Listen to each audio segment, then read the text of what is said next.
itu yang paling susah tuh ya dapat perkara.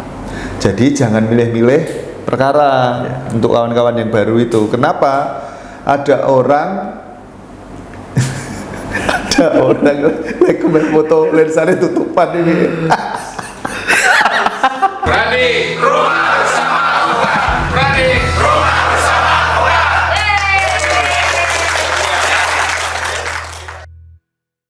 Halo, salam Pradi. Di konten yang pertama ini kita kedatangan tamu anggota kita. Namanya Bro Uki.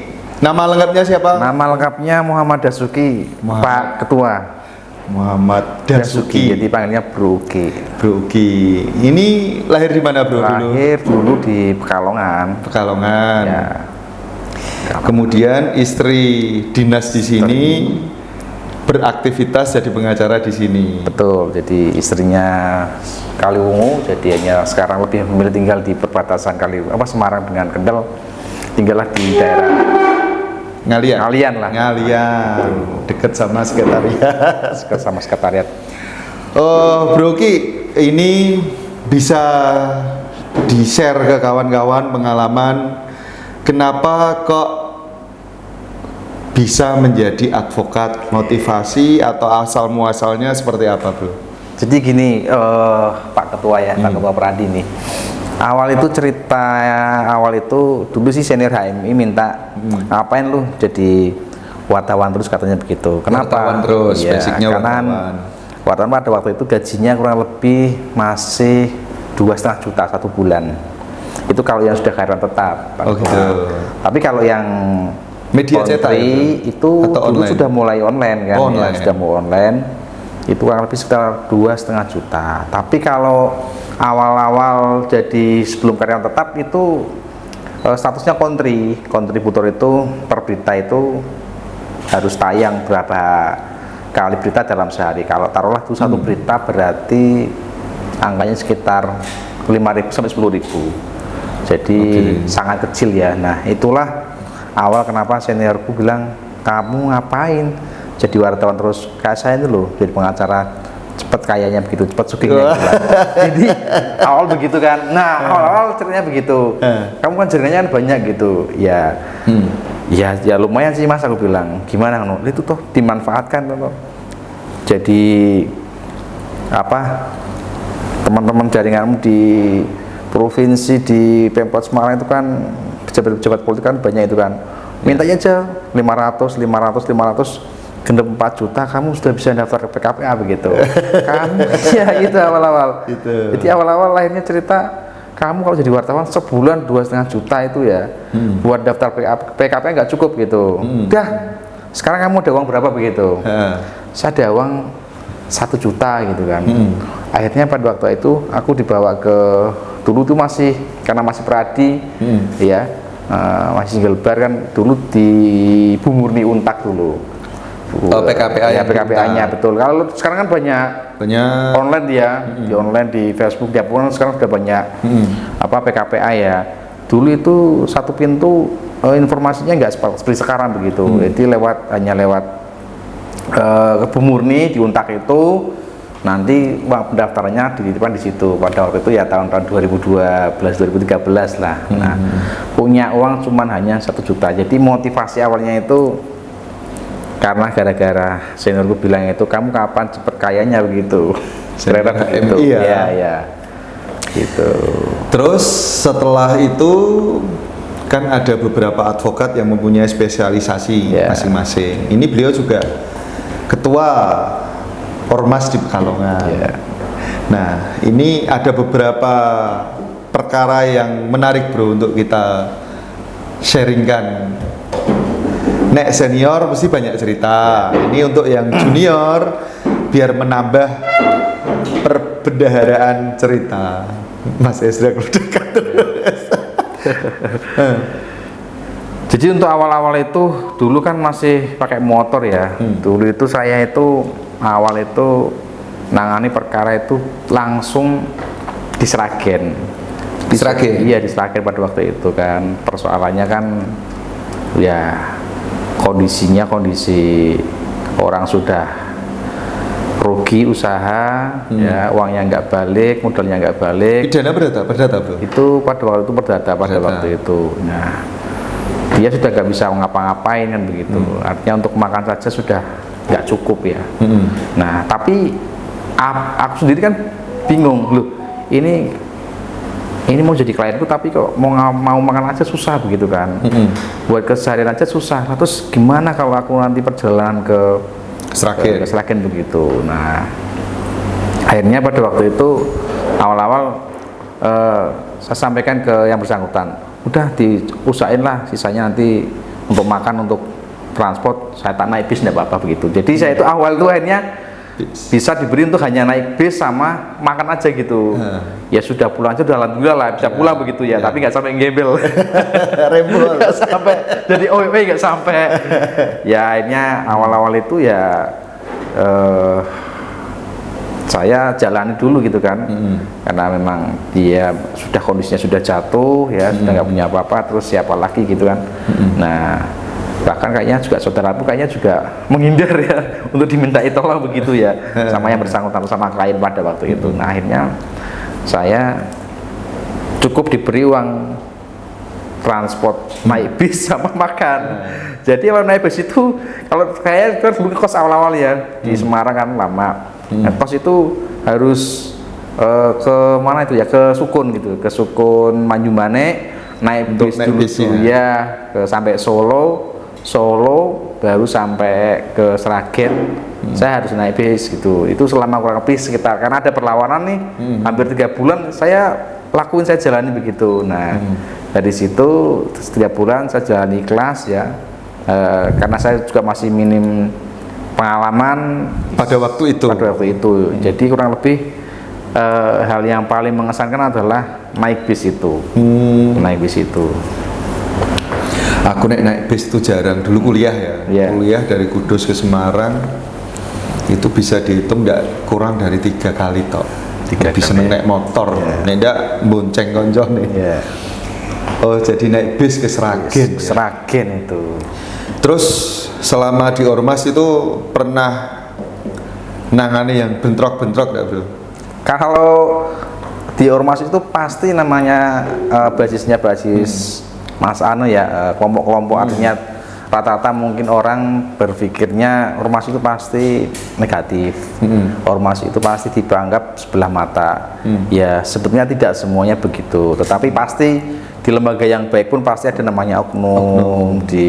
Apalagi di Ormas yang sudah dianggap negatif atau sebelah mata juga pasti ada oknum. Pasti saya mengalami hal yang seperti itu. Jadi misalnya aja persoalan, misalnya dia itu bukan persoalan Ormas, karena Ormas ini kan sebenarnya saya hanya membantu di Ormas itu sebatas persoalan yang berkaitan dengan keormasan begitu. Ya misalnya ada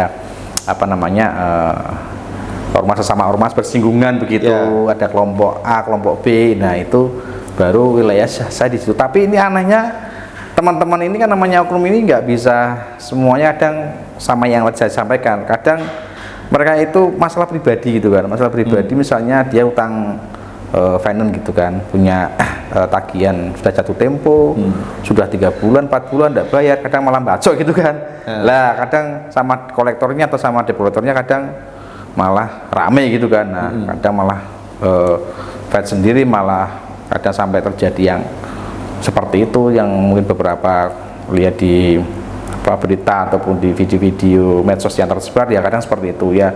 Akhirnya karena dia bagian dari anggota ya, mau ndak mau ya sayanya ya sudah, kadang kalau dibilang ya sudah nggak menguntungkan ya iya, tapi ya namanya saya juga cari kawan, cari teman ya. Akhirnya karena saya menjadi bagian ormas itu, mau ndak mau saya harus memberikan pelindungan ataupun advis kepada ormas oknum tersebut begitu. Mau ndak mau saya harus lakukan Pak Ketua. Jadi kurang lebih ya agak malu juga. Malunya gimana? Kadang ini kalau orang menilai ini kan sudah ormas, sudah ngutang, bacok lagi gitu kan. Kan sudah nggak pantas dibela gitu kan, tapi karena ini ya namanya konsekuensi tuntutan ya, saya harus lakukan itu, walaupun ada mungkin sisi orang tertentu yang mungkin kurang respect dengan saya, pasti itu ada, tapi saya saya abaikan aja begitu. Kira-kira sih seperti itu sih. Respect. Karo sama Iya. bro, sing ra respect ku kowe enake sapa? Nek nek respect wis ngawur Mas. Jebule ora ketua. Betul. Kowe enake sapa? Mana sopo-sopo. Ora sapa-sapa. Ya, jadi Itu. Jadi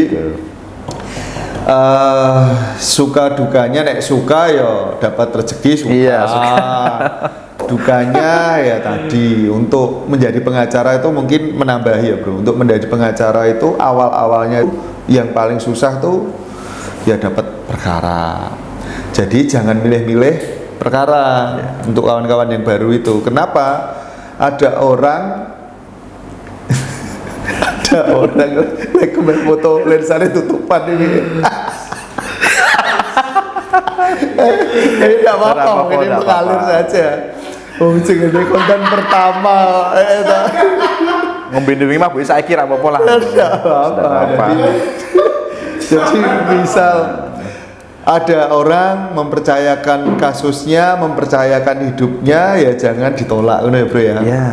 Jadi karena semakin banyak jam terbang itu kayak senior-senior kita yang lain itu nanti bisa learning by doing, belajar dari kesalahan yang dulu, belajar dari kemarin, ke depan pasti lebih hebat. Ya. Dan mungkin ada tipsnya bro untuk pengacara baru agar dapat perkara. Siapa tahu ada info dari bro. Jadi karena satu pengacara itu memang tidak hanya cukup dibekali dengan profesi keahlian ya, keilmuan ataupun knowledge ya, pengetahuan, tetapi juga harus butuh networking ya, jaringan yang luas ya. Networking salah satunya itu menangani perkara yang awal-awal pada waktu pengacara itu ya tidak ada pengacara yang top marko top itu kalau tidak punya jam terbang yang banyak dan sangat tinggi. Saya yakin kalau hanya dikatakan setahun baru sidang baru sekali, saya rasa untuk pengacara baru ya untuk menaikkan ke grade yang lebih tinggi saya rasa nggak punya pengalaman, karena setiap perkara yang tangani itu dinamis berkembang, nggak bisa satu perkara A nanti hasilnya begini, tidak bisa dinamis begitu. Nah jadi menurut saya tetap jalani semua perkara yang menurut hati nurani kawan-kawan, teman-teman yang masih awal ini harus jadi motivator. Nah, yang terakhir memang modal ya, modal ini sangat penting untuk jadi naik grade ke teman-teman senior seperti Pak Ketua ini memang harus butuh modal ya. Ya ada 3 hal tadi, pengetahuan, networking sama kapital sama modal ini. Nah, tetapi modal ini sebenarnya nomor terakhir ya, apapun di dalam dunia bisnis juga modal menjadi nomor 2 setelah memang ada kemauan dan networking. Karena ada cerita kawan jaksa masih awal dulu, itu podo wae di sidang ya, tangannya kayak awal-awalannya pasti gitu toh, tidak hanya pengacara mungkin ya, meh APH lain, apa penegak hukum lain, kalau kita jaksa tangannya dredeg, tangannya dredeg. Tapi nanti dengan sudah kedua, ketiga, keempat ya wes sama. Ya, aman. Semua orang itu tidak pernah langsung jadi hebat. Berproses ya Om ya, dan dinikmati prosesnya. Tidak bisa langsung si A kayak langsung legit. Tapi memang kayak kita, ini cerita sedikit, kayak kita ternak ikan koi misalnya. Dalam satu lulusan itu ono sing gedine cepet, ono sing cilik. Nah itu seleksi alam ya Om ya. Menurutku seleksi alam, tinggal dinikmati aja. Nah ini perkenalan konten pertama. Next juga nanti kita baru bahas mungkin perkara-perkara yang viral atau apa gitu ya Om. Ini ngecek kamera pertama kali. Ono sing meh moto ya cek tutupan ya Oke, ini sudah berapa menit kita akhiri, dan ini bukan yang terakhir. Kita nanti akan bahas-bahas yang lain. Kalau mau nulis atau bahas apa boleh komen di kolom komentar. Jadi nanti next video kedua bahas apa atau apa boleh. Gitu ya Mogi. Jadi kita akhiri. Apa ini salam pradi ya Bapak. Ini juga baru mencari mencari salam-salaman ya. Kita Salam-salaman mungkin sih. paling gampang Cocok adalah lah. salam Bradi Kota Semarang. Billahi taufiq wal hidayah. Wassalamualaikum warahmatullahi wabarakatuh. Waalaikumsalam warahmatullahi wabarakatuh.